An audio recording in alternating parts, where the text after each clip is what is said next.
I've been a park ranger at Black Pine National Park in Colorado for 5 years. It's a beautiful place during the day. 450,000 acres of pristine wilderness, towering ponderosa pines, meadows full of wild flowers in the summer, elk and black bears and mountain lions living their lives far from civilization. Tourists love it. Families come to hike the trails, camp under the stars, disconnect from technology and reconnect with nature. But at night, Black Pine is different. At night, the park belongs to something else. Every ranger who works here knows the rules. They're not written down in any official capacity. You won't find them in the employee handbook or posted on the break room wall. But on your first night shift, your training supervisor sits you down and goes through them, one by one. They tell you these rules are for your safety. They tell you that people who break them don't usually get a second chance. I believed them. I followed the rules religiously for 5 years. Until 3 nights ago, when I made a mistake that I can't take back. Let me tell you about the rules first. Then I'll tell you what happened when I broke one. Rule number 1, after sunset, stay inside the ranger station unless responding to an emergency. This seems reasonable enough. The park is huge, wild, and dangerous at night. We get calls, sometimes lost hikers, injured campers, people who've encountered wildlife. When we get those calls, we respond. But we don't go out for routine patrol. We don't go out for anything that can wait until morning. After dark, the ranger station is home base, and you don't leave unless you absolutely have to. Rule number 2, if you hear someone calling for help after 10 p.m., radio dispatch first before responding. This one is harder to follow. Your instinct as a ranger is to help people. When you hear someone shouting for help in the darkness, every part of you wants to grab your flashlight and go find them. But the rule says wait. Radio it in. Get confirmation from dispatch that there's actually someone out there who needs help. Because sometimes, the voices calling for help aren't people at all. Rule number 3, never trust the trail cams after midnight.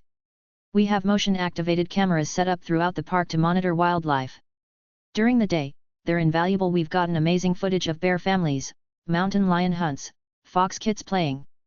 But after midnight, the cameras start picking up other things. Things that don't make sense. Things that look almost human but move wrong, stand wrong, are wrong. The older rangers say to just ignore any footage timestamped between midnight and 5 a.m. They say to delete it without watching it. I've always done that. Until recently, I'd never seen what the cameras catch at night. I wish I could say I still haven't. Rule number 4, don't look in the mirrors in the bathroom after midnight. This is the rule I broke. This is the one I can't stop thinking about. The ranger station is an old building, built in the 1960s, all wood and stone, rustic and charming. There's one bathroom, a single occupancy room with an old porcelain sink, a toilet, and a large mirror above the sink. During the day, it's just a bathroom. Normal. Boring. But after midnight, you're not supposed to look in the mirror. If you need to use the bathroom, you go in, do your business, wash your hands without looking up. You keep your eyes down. You don't check your reflection, don't meet your own gaze in the glass. No one ever explained to me why. The training supervisor who taught me the rules just said, don't do it. Trust me, you don't want to know what you'll see. For 5 years, I didn't. I followed the rule. Eyes down, always. Rule number 5, if you see lights moving in the forest, close the blinds and don't watch them. Sometimes at night, you'll see lights moving through the trees. They look like flashlights at first, bobbing through the darkness, weaving between the pines. But they move wrong, too fast, too smooth, sometimes in patterns that don't make sense. Up in the canopy, down near the ground, circling the station in a slow, deliberate spiral. They're not flashlights. They're not anything you want to investigate. When you see them, you close the blinds, turn away, and pretend they're not there. Rule number 6, keep the radio on all night, even if it's just static. The emergency radio stays on 24/7. Usually, it's quiet, just the occasional check-in from dispatch, the soft crackle of static. But the static is important. The older rangers say that as long as you can hear static, you're okay. It's when the radio goes completely silent that you need to worry. I don't know what happens when the radio goes silent. I've never asked, and no one has volunteered that information. I just know that the one time it happened on my shift about 2 years ago, I changed the batteries immediately, hands shaking, and felt a wave of relief when the static returned. Rule number 7, if something knocks on the door after hours, do not open it unless you can verify who it is via radio. This should be common sense, but apparently it needs to be said. The station is remote, there's a parking lot, but it's a 10-minute walk from the main road, and we don't get casual visitors at night. If someone knocks, they radioed ahead or they're not supposed to be there. And sometimes, things knock that aren't people at all. Those are the 7 rules. Follow them, and your night shifts will be boring and uneventful. Break them, and well, now I know what happens when you break them. 3 nights ago was a Tuesday, October 17th. I was on night shift with Marcus, another ranger who's been here about 3 years. Marcus is good people, former military, calm in a crisis, exactly who you want around in an emergency. We'd worked together dozens of times before without incident. The night started normally. Sunset at 6:15, full dark by 7 o'clock. We did our evening check-in with dispatch, locked the station doors, settled in for the long quiet hours ahead. Marcus was catching up on paperwork. I was monitoring the weather report. There was a storm system moving in, expected to hit around midnight. Around 9 o'clock, we started hearing the noises. Footsteps on the porch, circling the building. This happens sometimes, probably deer or elk, occasionally a bear. We ignored it, following rule number 1. Stay inside. At 10:30, we heard the first voice. A woman, somewhere out in the darkness, calling, "Hello? Is anyone there? I need help." Marcus and I looked at each other. He grabbed the radio. "Dispatch, this is Station 7. We have a possible hiker in distress, female voice, location unknown. Can you confirm any missing persons reports?" Static, then, Station 7, negative. No reports of missing hikers. No overnight permits issued for your sector. Advise caution. Rule number 2. Don't respond to calls for help after 10 p.m. without verification. We didn't respond. We sat there listening to the voice call for help over and over, each repetition sounding exactly the same, like a recording. After about 20 minutes, it stopped. "Hate that," Marcus muttered. "Yeah," I agreed. At 11:45, the lights started. I saw them first through the window, moving through the trees about 100 yards out. They looked like flashlights, maybe 3 or 4 of them, moving in a coordinated pattern. I stood up to get a better look. Marcus grabbed my arm. "Rule number 5, he said. "Don't watch them." He was right. I closed the blinds, turned away. We heard them circling the station for the next hour, but we didn't look. Just after midnight, the storm hit. Rain hammering the roof, wind shaking the windows. Thunder rolling through the mountains like artillery fire. The power flickered but stayed on. I needed to pee. I'd been holding it for an hour, not wanting to deal with the bathroom, but I couldn't wait anymore. "Bathroom," I told Marcus. He nodded, didn't look up from his laptop. I walked down the short hallway to the bathroom, turned on the light, went in. The mirror was right there above the sink, impossible to miss. But I kept my eyes down, like always. Did my business, washed my hands, kept staring at the porcelain basin. Then thunder cracked so loud it shook the building, and the lights went out. Complete darkness. The kind of dark you only get in remote places, miles from any city lights. I froze, hands still dripping water, surrounded by total blackness. My eyes adjusted slowly. There was a small window above the toilet, and lightning was flashing outside, giving brief moments of illumination. Flash, darkness, flash, darkness. During one of the flashes, I saw movement in my peripheral vision. In the mirror. I should have left right then. Should have felt my way to the door and gotten out without looking. But human instinct is a funny thing. When you see movement in your peripheral vision, you look. You can't help it. During the next lightning flash, I turned my head and looked directly into the mirror. My reflection looked back at me. But it was wrong. It was me, same face, same uniform, same wet hands. But the expression was different. While I stood there, frozen in fear, my reflection was smiling. Not a nice smile. A wide, predatory smile that showed too many teeth. And its eyes. God, its eyes. They were my eyes, but they were empty. Like looking into the eyes of a corpse, or a doll. No life, no humanity, just a hollow mimicry of a person. The lights came back on. I blinked, and my reflection was normal again. Just me, looking pale and terrified, but me. I backed out of the bathroom slowly, not turning away from the mirror until I was through the door. My heart was hammering. My hands were shaking. Marcus looked up when I came back into the main room. "You okay? You look like you've seen a ghost." "Fine," I lied. "Just the storm." But I wasn't fine. Because I'd broken rule number 4. And something in me knew that breaking that rule had consequences. The rest of the night passed without incident. The storm moved through, the rain stopped, the lights in the forest disappeared. At 6 a.m., the day shift arrived and Marcus and I went home. I tried to sleep but couldn't. Every time I closed my eyes, I saw that reflection. That wrong me, smiling with dead eyes. I told myself I was being paranoid. It was just the storm, the darkness, my imagination. I'd been scared and my brain had filled in the gaps with something frightening. That's all.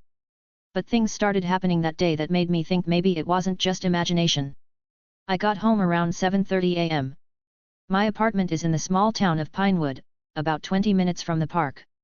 It's a basic one-bedroom, nothing fancy, but it's mine. I rent the bottom unit of a duplex. An older couple lives upstairs, keep to themselves, no problems. I made coffee, tried to eat some breakfast. I was exhausted but too wired to sleep. I decided to take a shower, wash off the night shift feeling. In the bathroom, I avoided looking at the mirror while I undressed. Got in the shower, closed the curtain. The hot water felt good, starting to relax my tense muscles. Then I heard it. A sound from outside the curtain. A soft footstep on the bathroom tile. I froze, water still running. "Hello?" I called. No answer. But I heard it again. Another footstep. Someone was in the bathroom with me. I yanked the curtain open, ready to confront the intruder, but the bathroom was empty. Door still closed. No one there. Except, the mirror was fogged from the shower steam. And in the fog, someone had written a message with their finger. "Should have kept your eyes down." I stood there dripping, staring at those words, feeling ice water run down my spine despite the hot shower. I was alone in my apartment. The doors were locked. There was no one here. But someone or something had written that message. I got dressed fast, grabbed my keys, and left. Went to a diner in town, sat in a booth with my back to the wall, and tried to figure out what the hell was happening. My phone buzzed. A text from Marcus. "Hey, weird question. Did you look in the mirror last night? After the power went out?" My hands went numb. I typed back, "Why?" 3 dots appeared as he typed, then, "Because I woke up and there's someone in my house. Looks exactly like me. It's just standing in my hallway, staring at me. When I move, it moves. But wrong. Like a bad copy. Call the police," I sent back. I did. They came and checked. Said there's nobody here. But I can still see it. It's still there. I called him. The phone rang 4 times, then went to voicemail. I tried again. Same thing. A text came through, "It's getting closer." Why is it getting closer? Then, it touched me. Then nothing. I tried calling him 15 more times. No answer. I called the ranger station, got the day shift supervisor, and told her she needed to check on Marcus immediately. She called me back an hour later. We went to his house. Sarah, he's in bad shape. Ambulance took him to Pinewood General. He's non-responsive, but physically there's nothing wrong with him. He's just gone. Like his mind is somewhere else. I went to the hospital. Marcus was in a room on the 3rd floor, lying in bed, eyes open but unseeing. The doctors said all his vitals were fine, his brain activity was normal, but he wouldn't respond to any stimuli. Wouldn't blink, wouldn't track movement, wouldn't react to pain. It was like looking at an empty shell. I sat with him for an hour, holding his hand, apologizing over and over. This was my fault. I'd looked in the mirror and somehow triggered something, and it had come after him too. A nurse came in to check his vitals. She was young, probably new. She glanced at Marcus, then did a double take. "That's weird," she said. "What?" She pointed to the wall behind me. The mirror. Is it just me, or is his reflection sitting up? I turned slowly.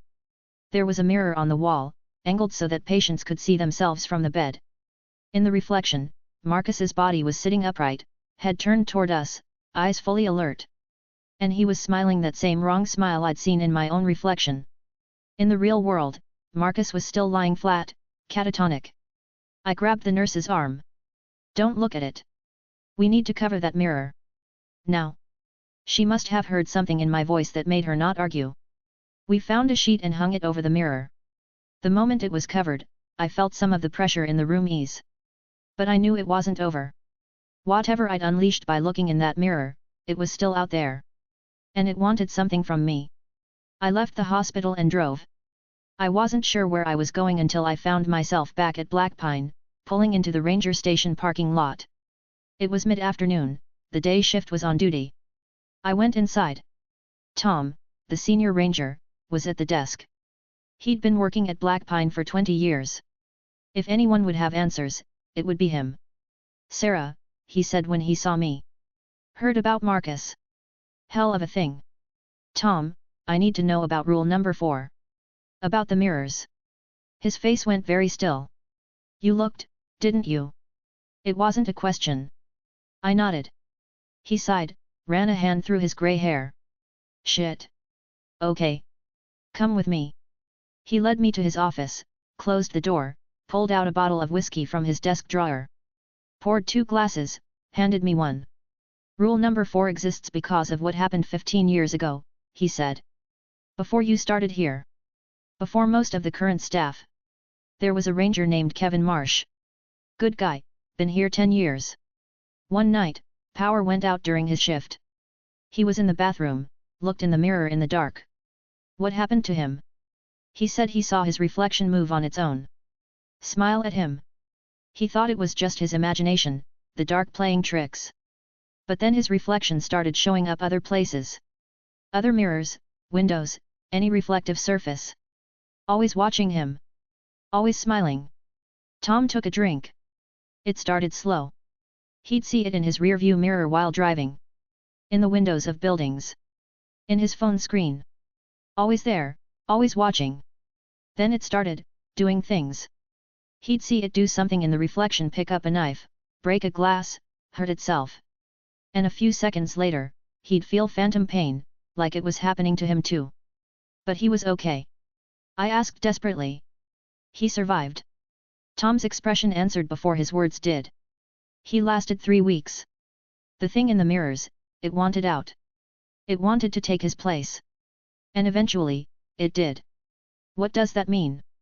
Kevin walked into his house one day, and there were 2 of him. His wife saw both. Kevin, and something that looked exactly like Kevin but moved wrong. They struggled. She couldn't tell which was which. One of them died. The other one. Tom shook his head. The other one lived. Took over Kevin's life.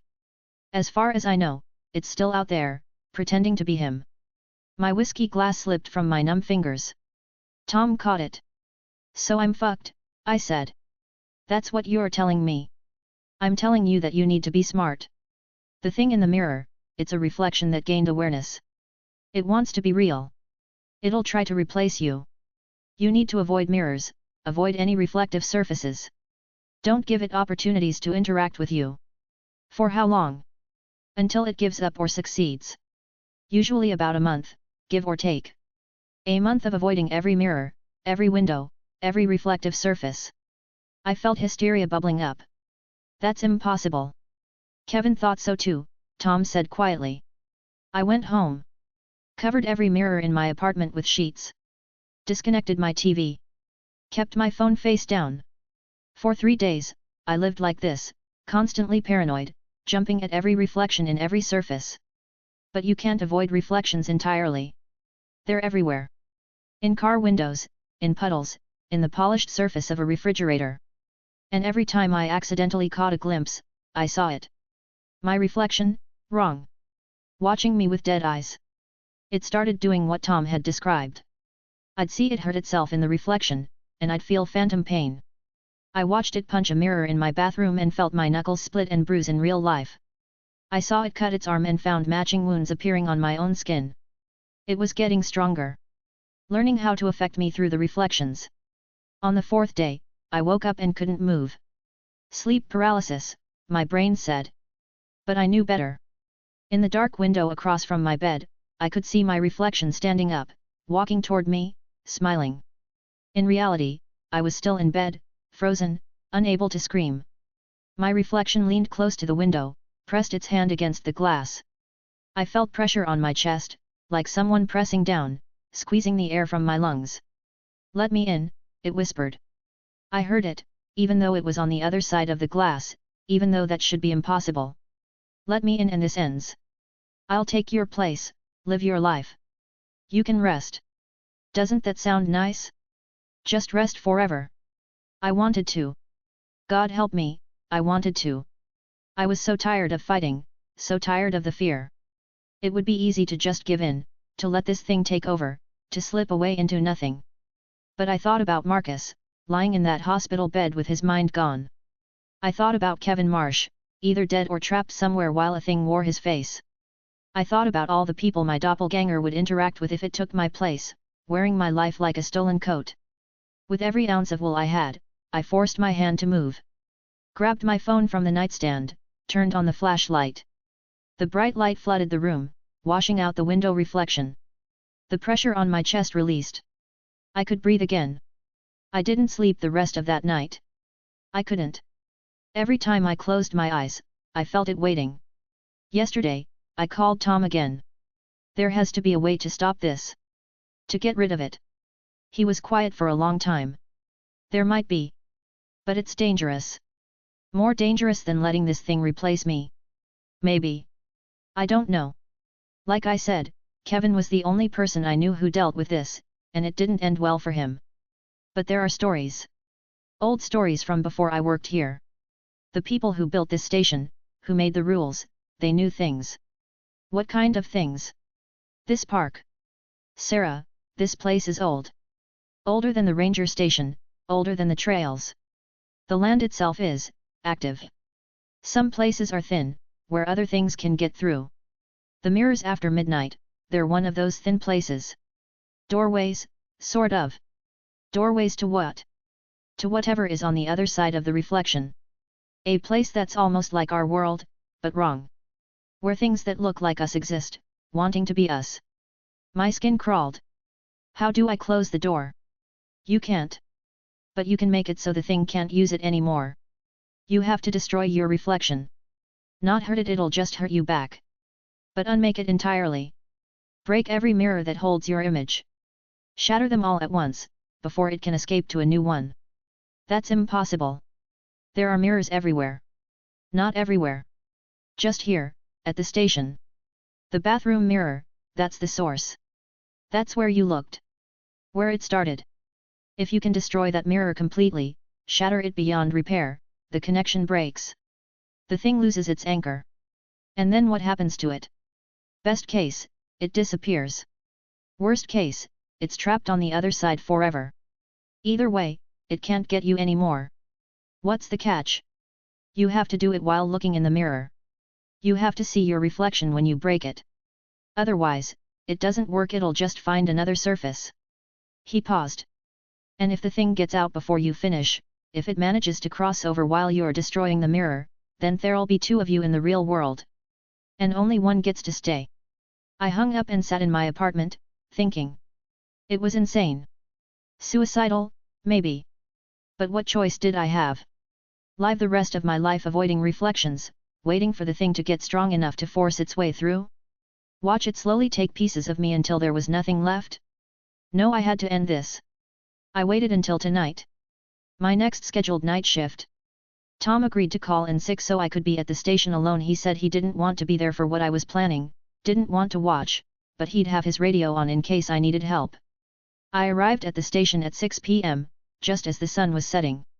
The day shift rangers left, and I was alone. I locked the doors, did my check-in with dispatch, and then I waited. The hours crawled by.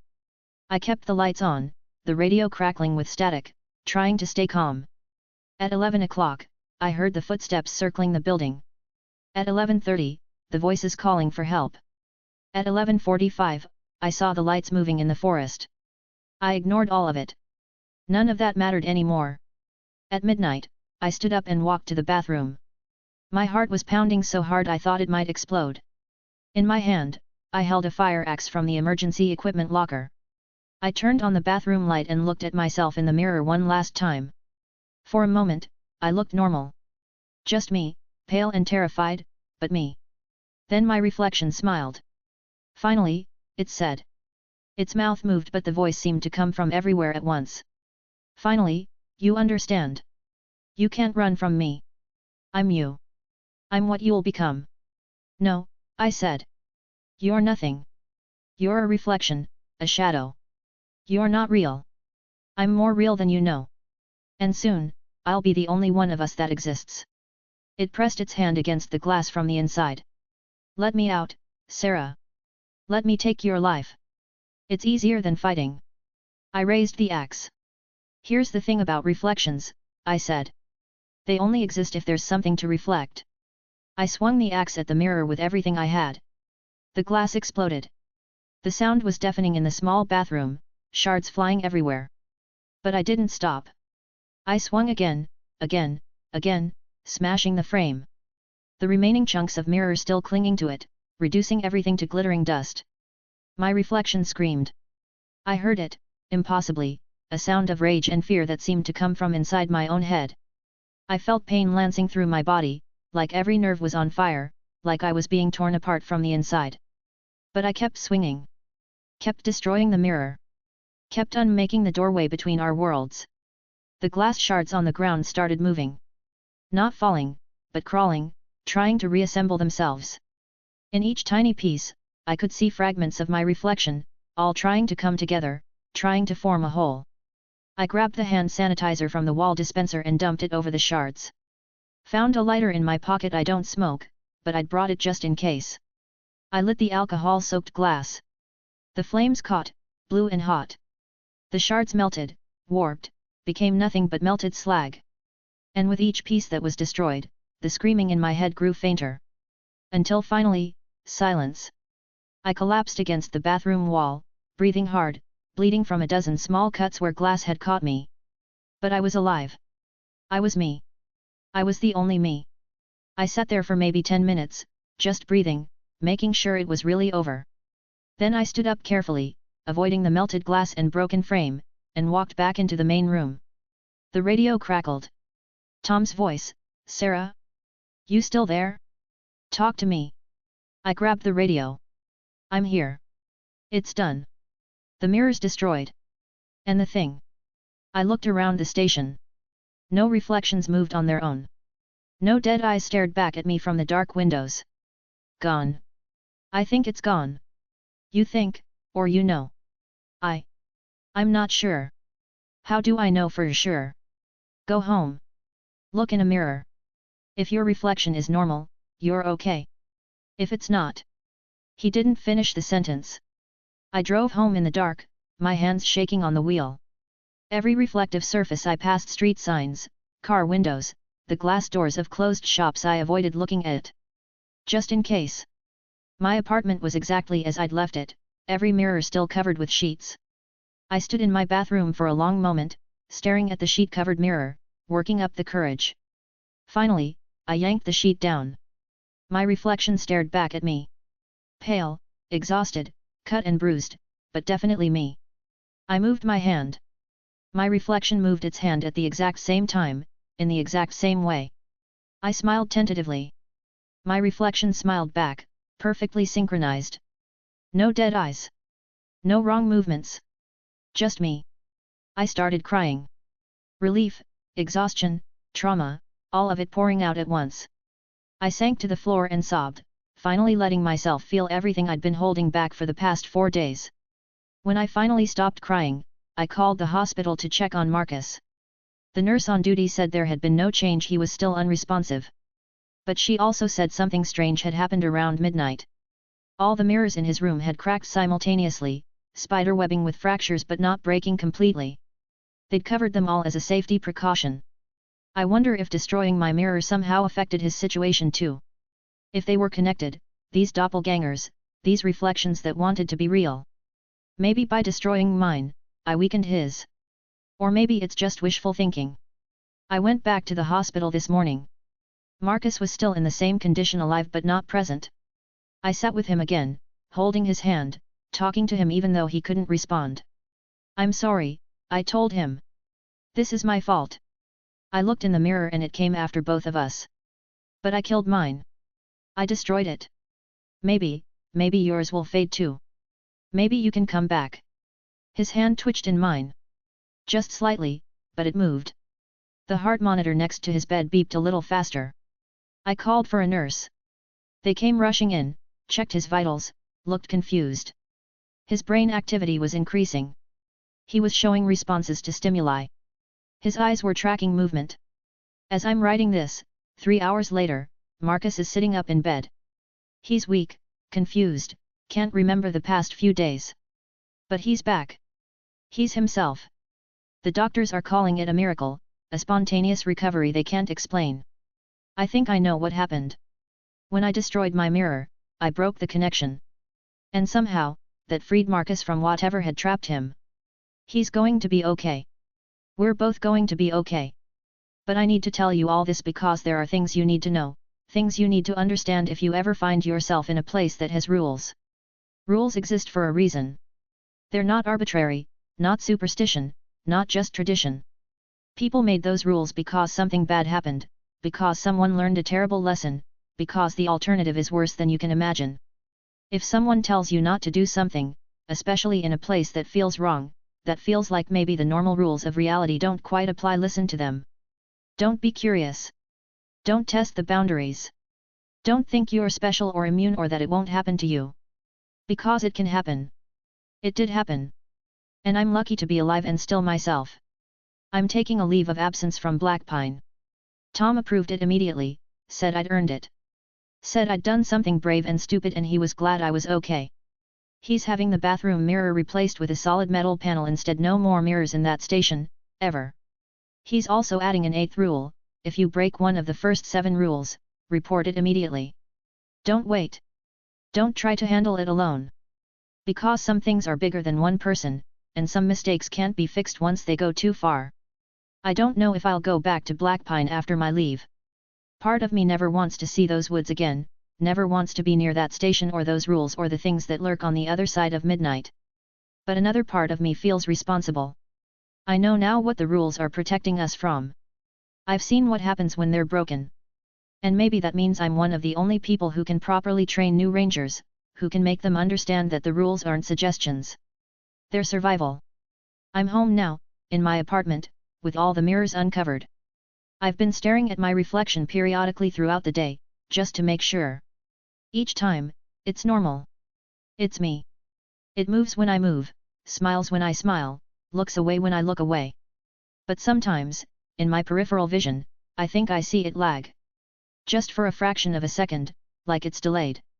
Like it's not quite synchronized. I tell myself it's trauma. PTSD.